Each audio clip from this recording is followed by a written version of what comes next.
మన ప్రభువును రక్షకుడునైన యేసుక్రీస్తు శ్రేష్టమైనటువంటి నామములో మీ అందరికీ నా హృదయపూర్వకమైన శుభాలు వందనాలు తెలియజేస్తున్నాను. ఈరోజు దేవుని యొక్క వాక్యము సామెతల గ్రంథం 16వ అధ్యాయం 3వ వచనాన్ని ధ్యానం చేసుకుందాం.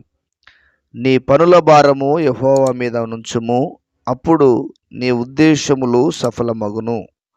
మరొకసారి చదువుకుందాం. సామెతలు 16వ అధ్యాయం 3వ వచనం. నీ పనుల భారము యెహోవా మీద నుంచుము, అప్పుడు నీ ఉద్దేశములు సఫలమగును. దేవుని పరిశుద్ధ నామమునకు మహిమ కలుగునుగాక. క్రీస్తునందు ప్రియమైనటువంటి దేవుని బిడ్డలారా, చదవబడినటువంటి దేవుని లేఖనాన్ని మనం ధ్యానం చేసుకుందాం. దేవుడు మనతో మాట్లాడునుగాక. వాక్యము దేవునిది.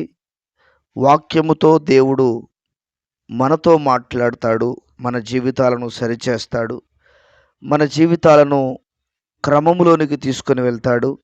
మన జీవితాలను క్రమానుసారముగా నడిపే దేవుడు, మనం ఆరాధించే దేవుడు. ప్రియులారా, చదవబడినటువంటి దేవుని వాక్యంలో మనం గమనిస్తే, నీ పనుల భారము యెహోవా మీద నుంచుము అని అంటున్నాడు. మనకు అనేకమైనటువంటి పనుల భారం ఉంటుంది.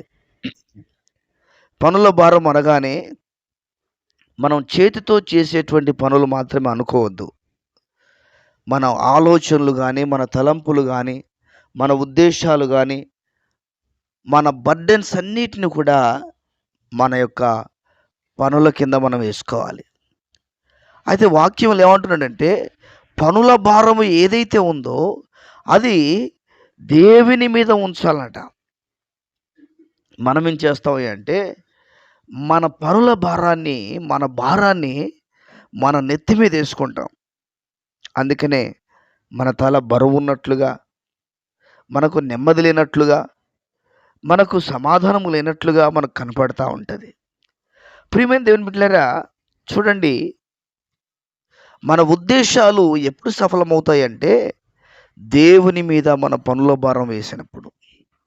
అందుకనే పేతురు భక్తుడు కూడా ఏమంటున్నాడంటే, దేవుడు మిమ్ముని గురించి చింతించుచున్నాడు గనుక మీ చింత యావత్తు ఆయన మీద వేయండి అంటున్నాడు. ప్రియులారా, మన వలన మనం చేసేటువంటిది,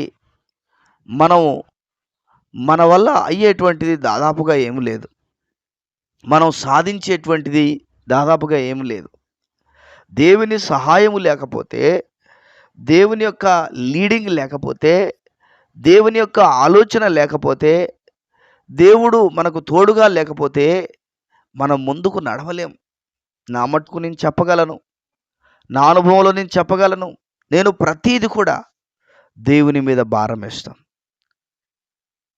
దేవునికి దేవుడే చేస్తాడు, దేవుడే ఇస్తాడు, దేవుడే నడిపిస్తాడు, దేవుడే తోడుగా ఉంటాడు.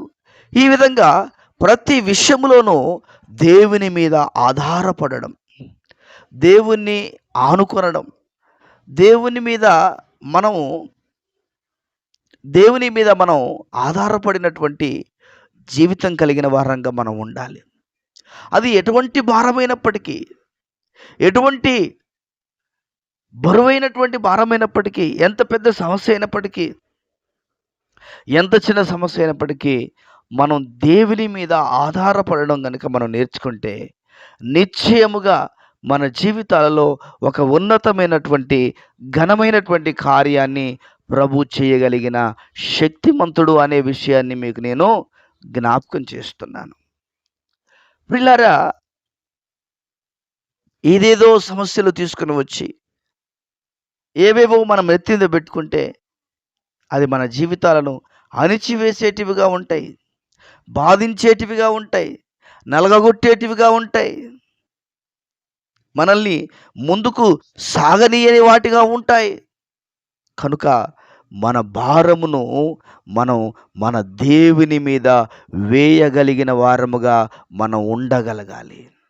ఈరోజు చిన్నవాటికే మనం దేవుని మీద ఆధారపడకపోతే రేపు పెద్దవాటిని కూడా మనం ఆధారపడలేం. చిన్నవాటిని విషయంలోనే మనం దేవుని మీద ఆధారపడకపోతే పెద్దవాటిని మీద మనం ఆధారపడలేం.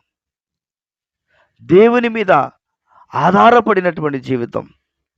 అందుకనే కీర్తనకారుడైన దావీదు అంటున్నాడు, నీవే నాకు ఆధారం యెహోవా, నీవే నాకు ఆధారమని కీర్తనకారుడు సెలవిస్తా ఉన్నాడు. ఒక రాజుకే దేవుడు ఆధారమైతే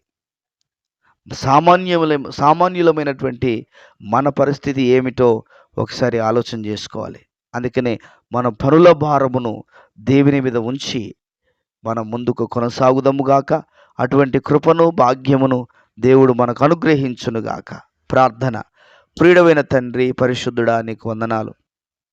మీ మాటలను బట్టి మీకు వందనాలు, మీ కృపను బట్టి మీకు వందనాలు, మీ దయను బట్టి మీకు వందనాలు, మీ కనికరమును బట్టి మీకు వందనాలు. ప్రభువా, మా భారమును నీ మీద వేయడానికి, మా భారమును మేము మొయ్యడానికి మీరు మీ కృప చూపించండి, మీ సహాయము దయచండి. ప్రతి బంధకాలు, ప్రతి అవరోధాలు, ప్రతి అడ్డంకులు, ప్రతి ఆటంకాలు యేసు క్రీస్తు సర్వశక్తి కలిగిన నామములో తొలగిపోవునుగాక. గొప్ప కార్యాలు జరిగించి మీ గొప్ప నామమునకే మహిమను తెచ్చుకోవలసిందిగా మీకే వందనాలు, స్తోత్రాలు, స్తుతులు చెల్లిస్తూ యేసు ఉన్నతమైన నామములో ప్రార్థన చేసి వేడుచున్నాము తండ్రి. Amen, amen. దేవుడు దీవించునుగాక. ఆమెన్.